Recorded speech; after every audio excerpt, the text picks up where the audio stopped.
Bandit level 13 is the first of several levels that deal with connecting to ports and services.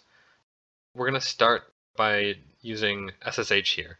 The last few levels were all about files and file manipulation and using kind of basic Linux commands to navigate around the file system and find things. This is the kind of start of some network-based commands. Over the next few levels, we'll be dealing with SSH, Telnet, Netcat, those sorts of things to connect and find things that are discoverable on the network. For this level, we see that the password is stored in etc/bandit14, but it can only be read by this bandit14 user. Instead of logging in with a password, we're going to connect using a private SSH key to log in as that bandit14 user and get the password for the next level.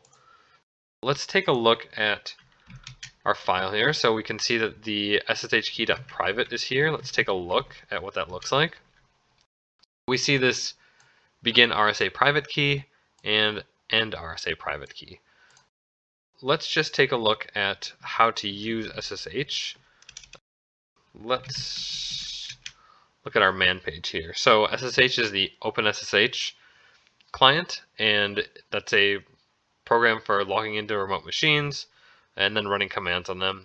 We obviously SSH'd into Bandit itself, and in this case we're going to use this private SSH key. So let's kind of figure out how we do that. We can take a look at some of the options here, and I think a couple that we're going to use in this example are the -L for login name, because we're going to specify that we are this bandit14 user, and we're also going to use this -I for the identity file, which is going to which we're going to specify our SSH key.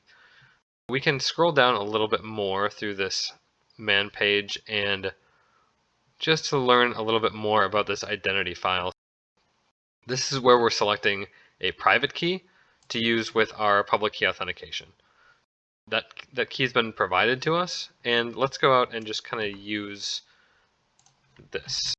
Let's clear and take a look. We're going to do SSH-L, and we're going to set bandit14 as our username, and we'll also select localhost as the host that we're logging into. We're already signed into the Bandit over the wire connection, or server I should say, and let's also specify this SSH private key.